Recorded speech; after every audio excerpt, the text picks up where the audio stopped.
Bonjour tout le monde, j'espère que vous êtes en forme puisque dans la vidéo d'aujourd'hui, on va plonger dans l'épopée fascinante et terrifiante de la troupe Maporo. Juste avant de commencer la vidéo, si tu peux lâcher ton meilleur pouce bleu, ça aide beaucoup la chaîne. Alors, les Maporo. Cette histoire raconte l'épopée fascinante de 6 frères qui ont formé l'une des coalitions de lions mâles les plus légendaires et redoutées qui ait jamais régné sur la réserve de Sabicen, donc dans une réserve privée en Afrique du Sud. Leur règne, qui s'étale du début des années 2000 jusqu'à environ 2012, est une saga de brutalité, de survie et de chutes spectaculaires. On va donc retracer leur histoire et voir justement comment ils en sont arrivés à être aussi brutales. Alors, la fratrie Maporo prend racine au cœur de la Sparta Pride. C'est une troupe de lions qui, de génération en génération, a habité le centre de la réserve de Sabicen.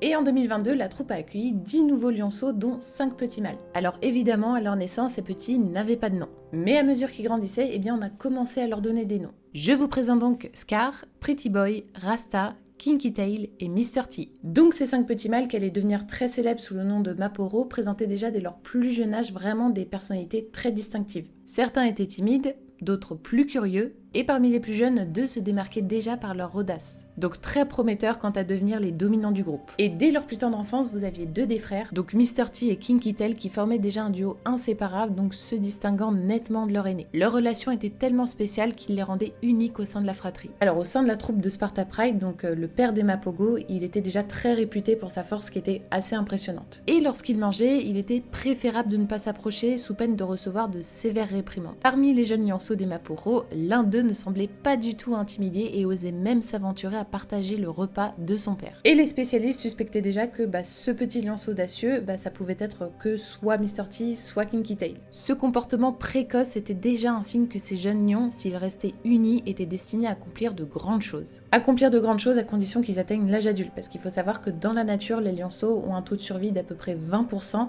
et leur survie dépend entièrement de la taille du groupe et de la présence des mâles pour défendre la troupe. Le terme Pride of Lions fait référence aux lionnes qui, contrairement aux mâles, restent dans leur groupe toute leur vie. Les jeunes femelles grandissent et perpétuent la Pride, permettant ainsi à celle-ci d'exister sur plusieurs générations. En revanche, les mâles forment souvent des coalitions et sont généralement plus nomades tout au long de leur vie. Les pères des jeunes Mapogo faisaient partie d'une grande coalition de mâles appelée les West Street Males, qui dominaient plusieurs groupes de lions. Autre petite chose à savoir, c'est que souvent quand on vous parle des lions, ils ont, c'est vrai, cette réputation de gros paresseux qui passent leur journée à dormir, à s'accoupler ou à s'approprier des proies chassées par les femelles, mais les mâles jouent pourtant un rôle crucial au sein de la troupe. Ils vont beaucoup patrouiller leur territoire pour défendre leurs petits et les femelles contre les rivaux. Les lions sont l'une des seules espèces de félins à vivre en groupes sociaux et leur succès en tant qu'espèce repose sur leur unité. Bref, avec 10 petits dont font partie les Maporo, un groupe de lions aussi grand se doit de chasser de grandes proies pour que tout le monde puisse avoir à manger. En 2003, les jeunes Maporo, incluant Mr. T, Kinky Tail, Rasta, Scar et Pretty Boy, avaient entre 6 et 18 mois. Nés au sein d'une puissante troupe de lions dirigée par la coalition de mâles robustes et protecteurs et entourés de lionnes expérimentés dans l'art de la chasse, ces jeunes lions étaient du coup dans un environnement idéal pour leur développement et leur apprentissage. Et dès leur plus jeune âge, les lionceaux commencent déjà à apprendre les rudiments de la chasse. Par exemple, les jeux entre les frères et sœurs jouent un rôle crucial dans cet apprentissage. Ça leur permet de pratiquer des mouvements de traque et d'attaque qui leur seront essentiels une fois à l'âge adulte. Ces interactions ludiques sont plus qu'un simple divertissement, elles sont une forme d'entraînement vital qui prépare les jeunes lions au défi de la vie sauvage. Plus le temps passe, plus les lionceaux grandissent, donc c'est à partir de ce moment-là qu'ils vont commencer à s'attaquer à de petites proies et à apprendre quelles proies sont les plus appropriées pour eux.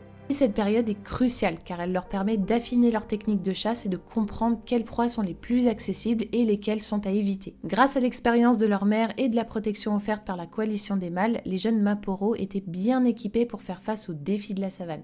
Ils apprennent également à s'attaquer à l'un des animaux les plus redoutables de la savane, le buffle. Observer des lions en train de chasser un buffle, je peux vous dire que c'est un spectacle qui est à la fois assez impressionnant mais aussi intense. Souvent quand on vous parle de l'animal le plus dangereux en Afrique, on a tendance à vous dire l'éléphant parce qu'il est gros ou alors l'hippopotame, etc., etc.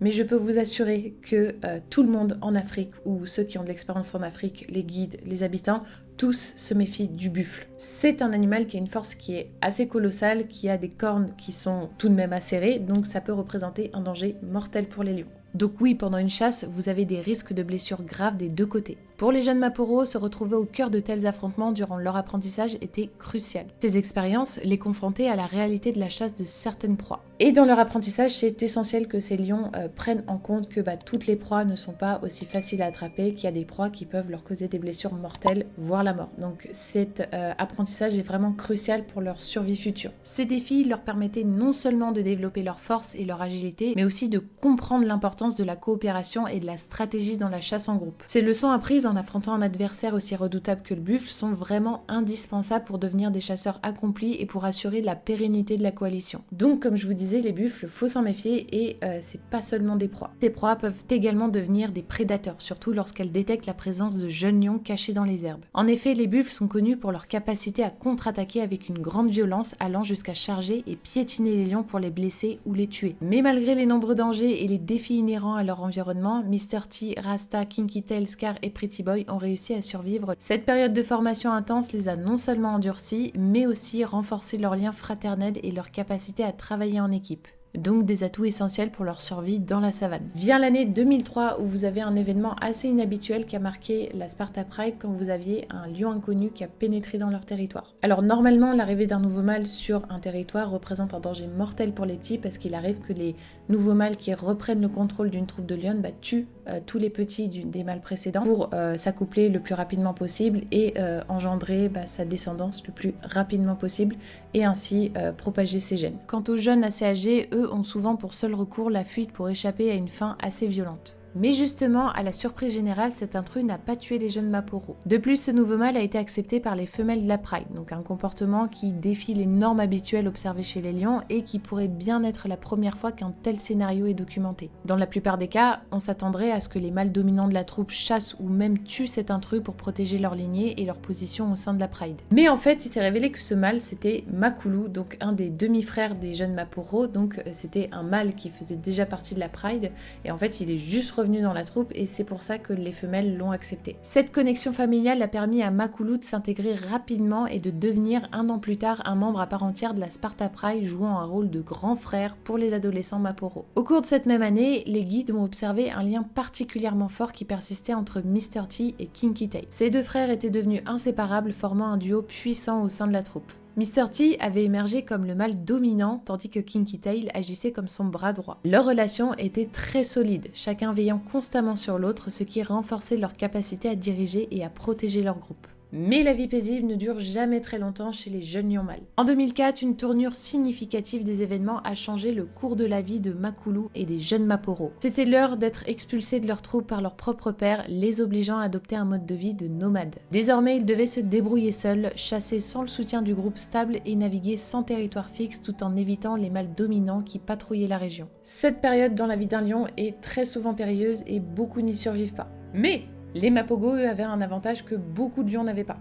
Ils étaient 6 quoi. Cette fraternité leur a offert une force et une capacité de survie exceptionnelle durant cette phase critique. C'est à ce moment-là que la coalition Maporo fut officiellement formée, marquant le début de leur ascension comme l'une des coalitions de lions les plus célèbres et les plus redoutées. Et là vous allez me dire comment on arrivait à dissocier quel frère était quel frère. Sachez que chez les animaux comme chez les humains, ils ont chacun leur tête. Ils ont chacun des caractéristiques distinctives qui nous permettent de reconnaître les individus. Makulu, donc le plus âgé, se distinguait par sa crinière qui était très imposante et bien plus développée que celle de ses demi-frères en raison de ses 2 années supplémentaires. Pretty Boy, lui, était reconnaissable à son allure élégante et à sa beauté frappante. Quant à Scuspine, lui portait les marques d'une cicatrice bien visible à l'arrière de la hanche gauche et le long de la colonne vertébrale. Quant à Rasta, ou autrement appelé Dreadlock, il était célèbre pour sa crinière qui évoquait justement des dreadlocks. Quant à notre très cher Mr. T, lui a été surnommé ainsi en partie à cause de sa crinière distinctive qui évoquait la coupe Mohawk. Il était également très connu pour son attitude impitoyable et son tempérament très agressif, ce qui lui valait le titre de petite terreur de la bande. Quant à Kinky Tail, lui a été nommé ainsi en raison de l'extrémité de sa queue qui était enroulée. Et là vous allez me dire, mais pourquoi on les a appelés Maporo? Eh bien, le nom Maporo fait référence à un groupe de sécurité connu en Afrique du Sud qui opère souvent en groupe. Donc une analogie appropriée pour décrire la manière dont ces lions géraient leur territoire et affrontaient leurs adversaires. Cette appellation, tirée du langage choisi, souligne l'image d'une unité soudée et redoutable, ce qui reflétait parfaitement la réputation et les tactiques de coalition de Maporo. Cette combinaison unique des traits physiques et de solidarité fraternelle a posé les bases de leur légende dans la savane africaine.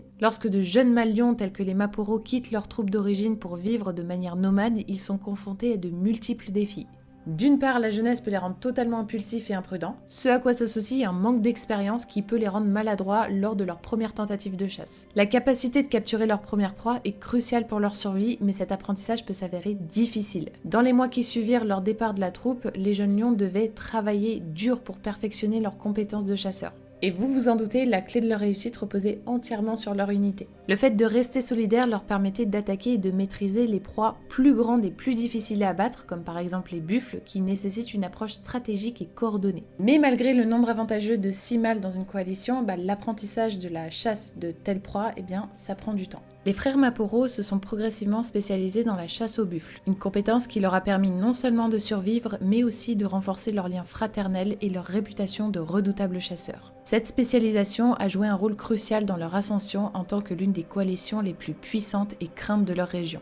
Une fois qu'ils se sont perfectionnés dans la chasse, c'est vrai que venu le moment de manger, c'était Mr. T qui se montrait le plus agressif. Il entrait d'ailleurs fréquemment en conflit de manière très brutale avec ses propres frères. Et bien qu'il fût le plus jeune de la fratrie, ça ne l'empêchait pas de tenter de dominer la coalition. À ce moment-là, celui qui dominait la troupe, c'était Makulu, donc il se dressait très souvent sur le chemin de Mr. T, et c'est d'ailleurs lui qui possédait la crinière la plus foncée, donc un indicateur de sa dominance. En effet, une crinière foncée est généralement associée à des niveaux plus élevés de testostérone, ce qui est souvent interprété comme un signe de supériorité chez les lions. Pendant les combats entre mâles, celui qui arbore la crinière la plus foncée a généralement plus de chances de l'emporter sur un rival à la crinière plus claire. Alors à ce moment-là, celui qui dominait la coalition, c'était Makulu, donc le demi-frère qui avait 2 ans de plus que les autres frères. Et c'est vrai que des fois, il était obligé de rappeler sa dominance de manière assez brutale pour rappeler qui était le patron. Quelque temps plus tard, les frères déterminés à conquérir un territoire commencèrent à adopter un comportement de plus en plus agressif et violent. En 2006, sous la direction de Makulu, la coalition Maporo commença son règne de terreur, un phénomène jamais observé auparavant dans la région de Sabicens. Pour les guides de la région, l'apparition d'une coalition de 6 mâles, c'était quelque chose d'extrêmement rare, voire improbable. C'était quelque chose dont personne n'avait jamais entendu parler auparavant. Et pour les Maporo, la seule façon d'acquérir un territoire,